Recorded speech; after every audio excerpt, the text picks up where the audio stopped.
В эфире информационный выпуск Амшек Шара. Здравствуйте.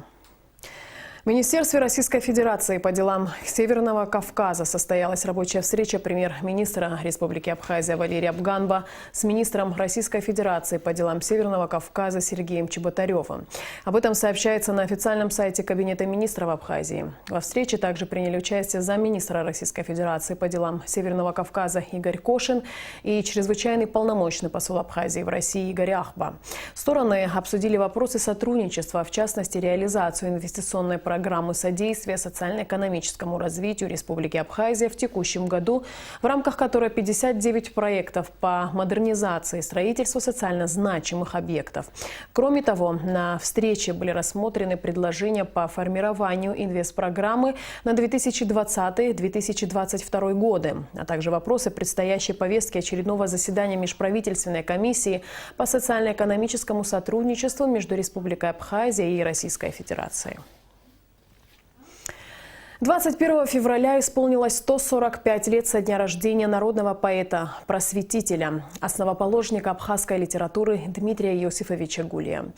В день рождения поэта почтить память и возложить цветы к его памятнику в Сухуми пришли президент Рауль Хаджимба, спикер Народного собрания Валерий Кварчия, представители правительства, творческой интеллигенции, общественность, школьники.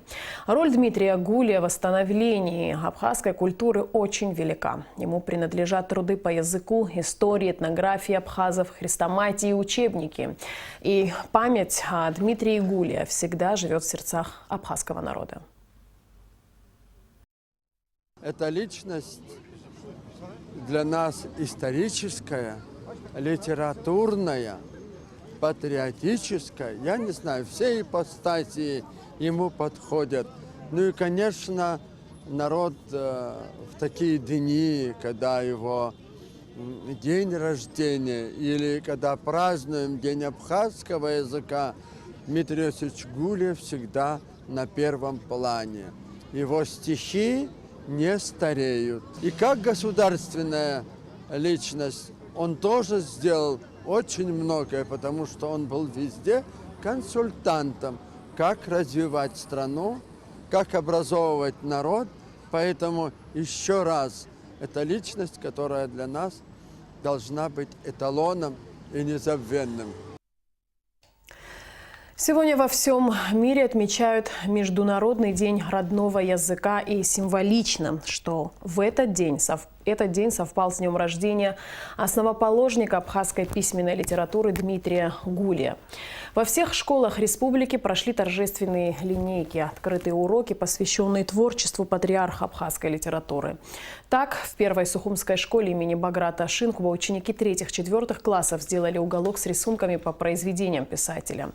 Организованный при школе музыкальный кружок «Анана» выступил с программой. Школьники рассказывали стихи, читали отрывки из произведений Дмитрия Гулия, пели, исполнили национальные танцы. Дмитрий Гулия – дедушка нашей литературы. Когда я учу его стихи, мне очень легко они запоминаются. Мое любимое стихотворение «Ахысыш уйцамхан». «Ахысыш уйцамхан, вышим хырукамхан, габжабу бжамхан, истахува зучахымхан, жахары ипчева, жуш гаучалева, а випшицкух кахкыва и созвахова псышева». Стихи Дмитрия Гулия мы всегда проходим, разбираем его рассказы, учим наизусть. Дмитрий Гулия внес большой вклад в абхазскую литературу. Подрастающее поколение всегда должны его чтить, помнить, проходить его рассказы. Основное мероприятие, посвященное дню рождения Дмитрия Иосифовича Гулия, состоялось в его доме-музее.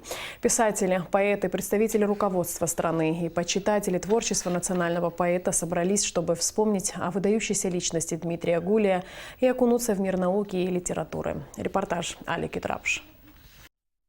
В день 145-летия со дня рождения народного поэта Дмитрия Гулия в Доме-музея основоположника абхазской письменности и национальной литературы многолюдно.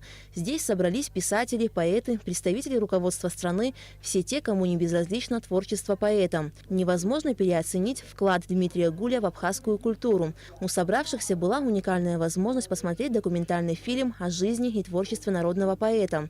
Уже по сложившейся традиции в памятном вечере Дмитрия Гулия принимают участие ученики столичных школ и воспитанники детских садов, которые читают всеми любимые и знакомые с детства стихи.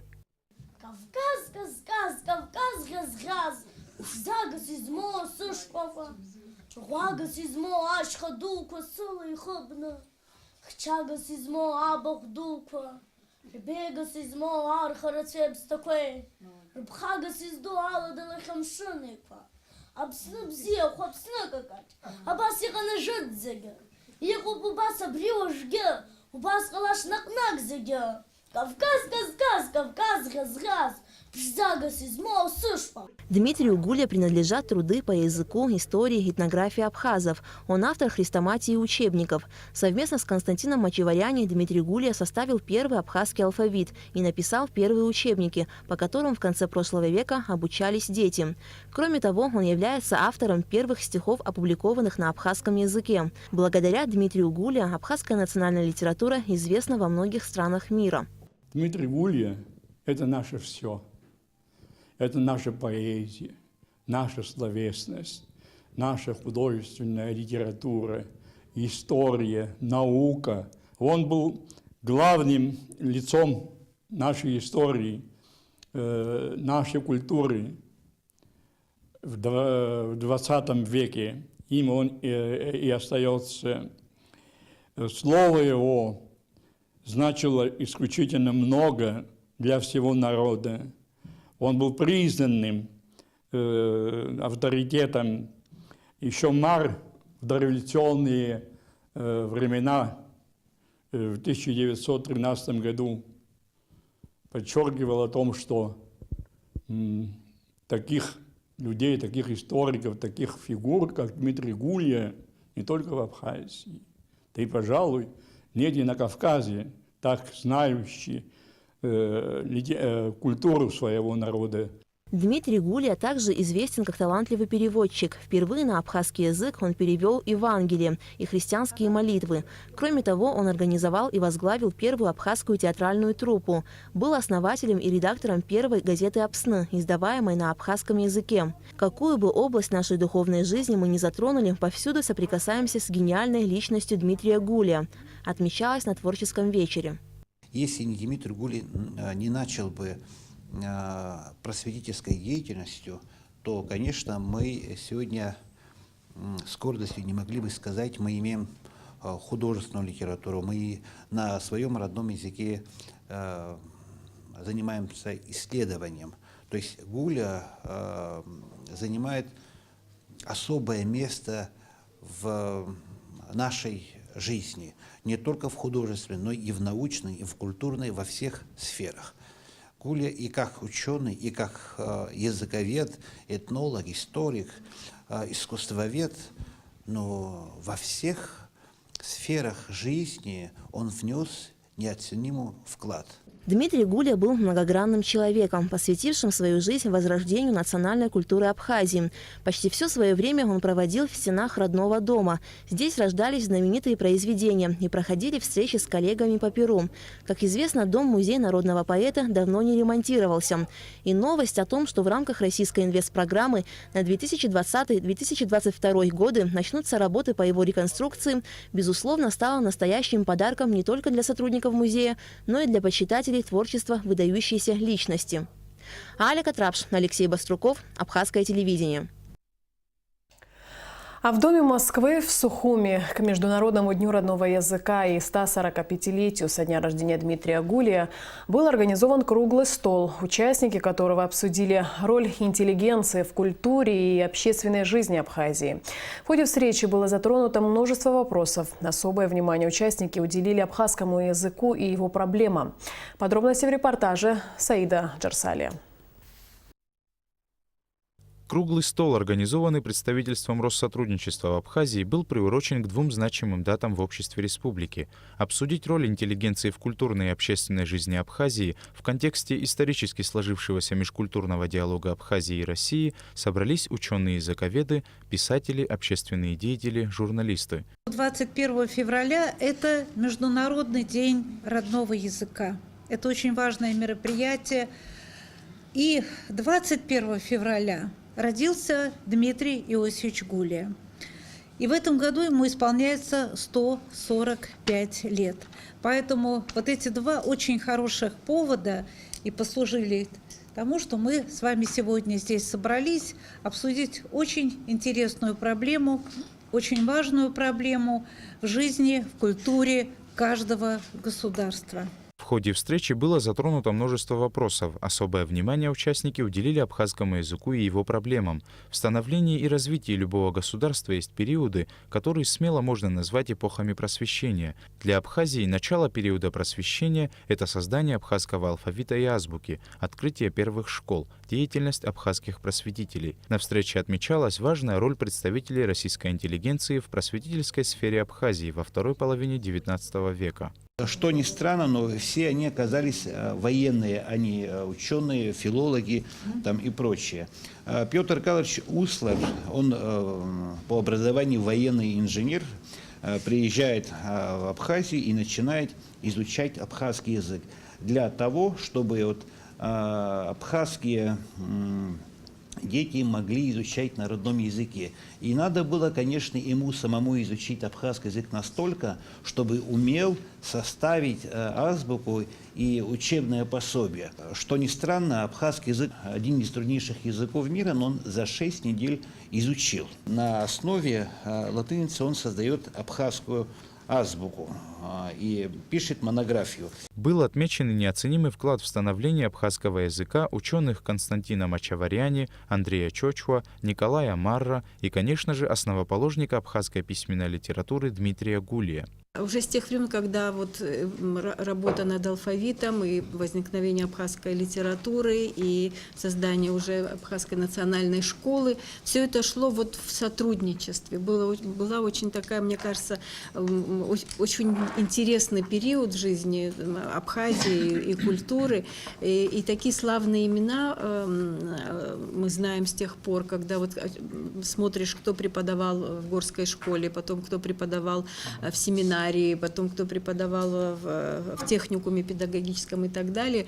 Я поражаюсь, вот Дмитрий Иосифович буквально везде был, как он успевал, вот в самые какие-то важные моменты, судьбоносные для нашей культуры, везде он очень активную роль принимал. Абхазия и Россия всегда находили общие точки соприкосновения. Невозможно представить развитие абхазской науки без таких российских ученых, как Николай Раевский и Николай Вавилов, благодаря которым в Сухуми был создан репродукционный питомник, где тогда удалось собрать до 3000 ценных растений. Питомник сегодня послужил основанием для создания Абхазского института сельского хозяйства, который обладает коллекцией мирового значения. А эту коллекцию основу заложил Вавилов Николай Иванович. И вся абхазская интеллигенция по изучению сельского хозяйства именно прошли подготовку в институте, который создал Вавилов. Абхазо-российским отношениям нужно расширяться еще больше в областях культуры и науки, создавать совместные платформы для обсуждения существующих проблем в этих сферах, отмечали участники круглого стола. Чтобы иметь возможность обмениваться мнениями, руководитель представительства Россотрудничества Вадим Чеха предложил регулярно проводить такие встречи. Саиджи Арсалия, Эльдар Дамиров, Абхазское телевидение. С 20 февраля в Абхазии введены ограничения подачи электроэнергии. Уровень воды в Джварском водохранилище на 21 февраля 2019 года составляет 432 метра и продолжает понижаться. Какие прогнозы по выходу из сложившейся ситуации у руководства республиканского унитарного предприятия «Черноморэнерго» и как долго республика будет оставаться без электричества, в интервью нашей программе рассказал генеральный директор Аслан Басария. У нас происходит отключение по территории Республики Абхазия. Это связано с тем, что нам нужно экономить воду в Джварском водохранилище. Для того, чтобы, насколько возможно, облегчить ситуацию с отключениями, было принято решение единовременно отключать электроэнергию на всей территории Абхазии на 3 полных часа.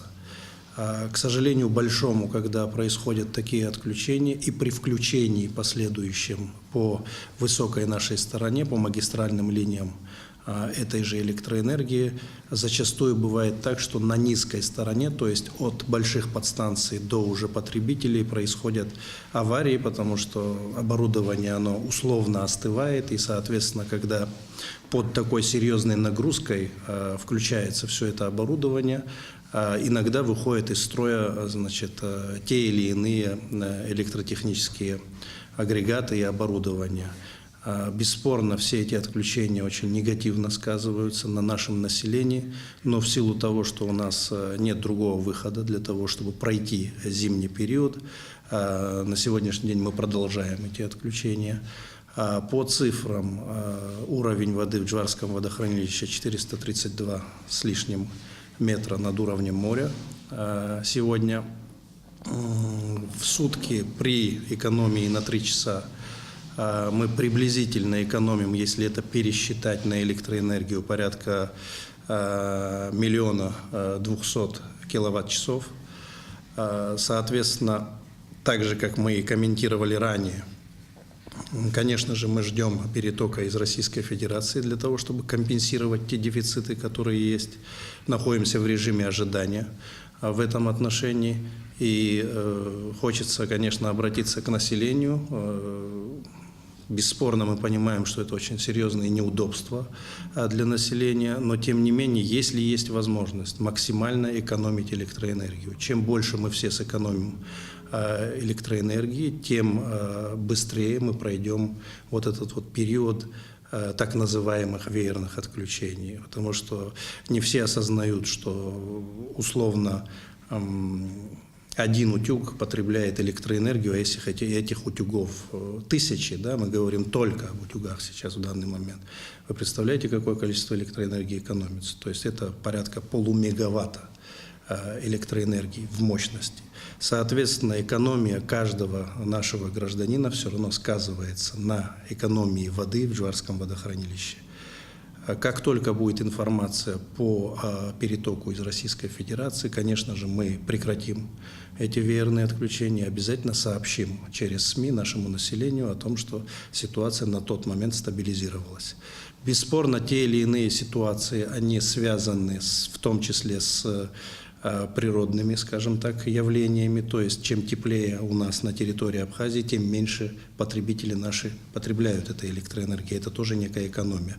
Но параллельно с этим мы в том числе еще зависимы от той погоды, которая ежедневно, значит, в районе Джварского водохранилища, и от изменения этой погоды. То есть в случае, если там будет потепление или будет идти условно дождь, а это горы, то, конечно же, приток воды в водохранилище будет увеличиваться. На сегодняшний день приток 25 кубов в секунду, это достаточно низкий приток. При наших условиях на данный момент, даже с учетом дефицита, если бы приток был бы порядка 50, 60, 70 кубов, конечно, это дало бы нам очень серьезное подспорье. Завтра, 22 февраля, состоится очередное заседание сессии Народного собрания Абхазии, на повестке дня которого 7 вопросов.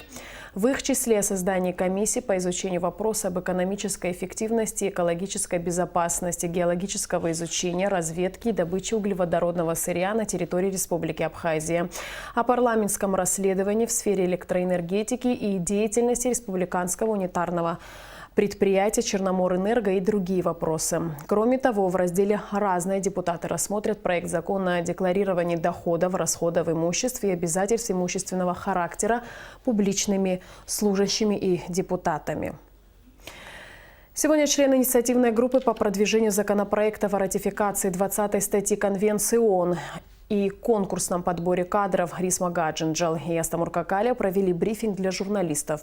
Участники инициативной группы надеются, что на очередном заседании сессии Народного собрания парламентом республики будет вынесена на рассмотрение не только декларация о доходах, но и закон о незаконном обогащении, в котором прописаны меры уголовного наказания за заведомо ложную декларацию. Говорится о всеобщем декларировании для всех чиновников, но не прописана никакая ответственность. В частности, в статье 15 закона, который там планируют вытащить, говорится о том, что за неправильно указанные данные в декларации В соответствии с существующим законодательством будет наказание. В существующем законодательстве никакого наказания за этого нету. Но как бы ни было, само декларирование, лишь бы они приняли, спасибо всем депутатам, кто имеет к этому отношение, мы на них рассчитываем. Дальше параллельно принципиальный вопрос. Уже долгое время в стенах парламента находится нами инициированный, нами расписанный с пояснительной запиской закон о незаконном обогащении, где все это наказание прописано. Очень надеемся, что они все примут. Проблему утилизации мусора в Абхазии обсудили сегодня в Сухуми на площадке Арс Мира. Начальник управления капитального строительства Игорь Микваби рассказал о проекте строительства полигона твердых бытовых отходов. Строительство полигона запланировано в рамках проекта «Чистая страна», осуществляемого за счет инвестиционной программы социально-экономического развития Абхазии на 2017-2018 годы. Загрязнение окружающей среды, а именно проблема утилизации бытового мусора – одна из наиболее острых экологических проблем в Абхазии, которая остается неразрешимой на протяжении многих лет. За это время в стране образовалось немало стихийных свалок. И хотя в последнее время активно обсуждается вопрос строительства полигона бытовых отходов, пока что не удается перейти от слов к делу. Но все же определенные перспективы в решении злободневного вопроса есть. Так, в 2016 году закрытым акционерным обществом «Сервет» была разработана система обращения с отходами производства и потребления в Республике Абхазия. Авторы концепции предлагают конкретное решение проблемы утилизации мусора. В частности, строительство полигона, предназначенного не только для хранения, но и для безопасной утилизации бытовых отходов. Проблема образования стихийных свалок создает множество проблем в первую очередь населению, так как почти все свалки расположены в непосредственной близости от населенных пунктов. Поэтому правительством Абхазии была поставлена задача максимально быстро разработать проект строительства полигона. И вот в рамках проекта «Чистая страна», осуществляемого за счет инвестиционной программы социально-экономического развития Абхазии на 2017-2018 годы, началось проектирование полигона твердых бытовых отходов. На сегодняшний день уже выполнена часть проекта. Мы приобрели 6 больших, КАМАЗов под вывоз контейнеров типа лодочка 8-кубовых, и, соответственно, там более 30 контейнеров мы распределили по районам. КАМАЗы с задней загрузкой для вывоза евроконтейнеров, которые у нас по городу, тут вы видите. Техникой вопрос вроде бы решен. Насколько мне известно, эта техника вполне справляется с теми объемами, которые сегодня у нас существуют. Следует отметить, что и население Абхазии не всегда ответственно относится к вопросу утилизации мусора. Граждане выбрасывают бытовые отходы где попало, а иногда даже в реки и озера. Поэтому и образовываются так называемые стихийные свалки. Проблема самая главная одна, большая. У нас население немножко путает вещи. То, что мы собираемся делать, это полигон ТБО, твердых бытовых отходов. Почему-то путают со свалкой обычной. Это абсолютно разные вещи. То есть свалка, она стихийная, несортированный мусор и так далее. И это все занимает огромные площади. Для строительства полигона выбрано 3 участка в Галском, Гулерывском и Ачимчирском районах. На этих участках сейчас проходят изыскательные работы. Хочется сделать это все так, чтобы было максимально удобно и не убрать, насколько это возможно, все риски и сопоставив наши возможности. Следует отметить, что местоположение полигона должно отвечать определенным требованиям. Полигон не должен находиться ближе 1000 метров от населенного пункта, а также моря и рек. Сейчас российские гидрологи занимаются изучением выбранных участков. После того, как будет определено конкретное место, и начнется строительство. Гугут Савардания, Тамас Чиковани, Степан Мартиросян. Абхазское телевидение. В кабинете министров Абхазии под председательством первого вице-премьера Даура Аршба состоялось совещание абхазской части совместной межправительственной комиссии между Республикой Абхазия и Республикой Крым. Члены правительства сообщили Дауру Аршба о результатах проделанной работы в области реализации плана мероприятий между республиками, подписанного в рамках первого заседания комиссии 15 ноября 2018 года в Сухуме. Первый вице-премьер Даур Аршба поручил членам комиссии разработать документы и предложения по формированию повестки дня очередного заседания совместной межправительственной комиссии между Республикой Абхазия и Республикой Крым. Очередное совещание абхазской части межправкомиссии состоится 1 марта 2019 года. Ушел из жизни заслуженный работник Министерства иностранных дел Российской Федерации и СССР Анатолий Васильевич Лазба. Уроженец села Дурипш Гудаутского района. Всю свою жизнь посвятил дипломатической деятельности. В разные годы работал заместителем посла России на Кубе, в Австралии, в Мексике, во Франции и Швейцарии. Гражданская панихида проходит в Москве. Похороны состоятся там же 23 февраля. Сейчас о погоде. По сообщению Гидрометцентра, завтра в Абхазии ожидается облачная с прояснениями погода. Ночью и утром дождь, днем преимущественно без осадков. Температура воздуха ночью 0 плюс 5, днем 6-11 тепла. Температура морской воды плюс 9. На этом наш выпуск завершен. Всего доброго и до встречи в эфире.